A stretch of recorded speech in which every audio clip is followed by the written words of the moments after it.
Today on our way back from Leavenworth, we found this beautiful hike right off of Highway 2.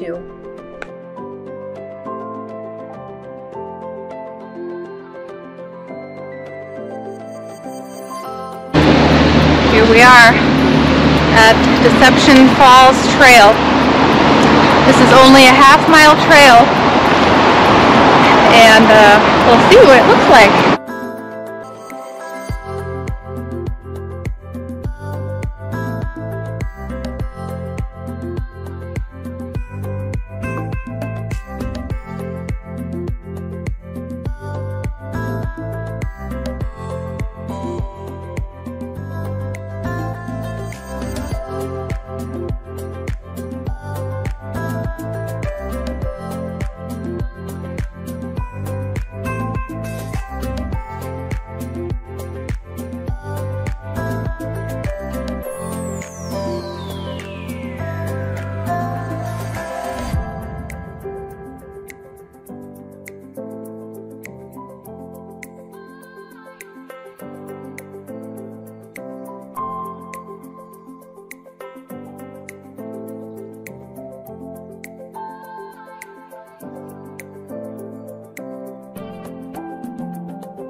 For some reason, the parking lot at the falls is closed and empty, so we had to park out on the street.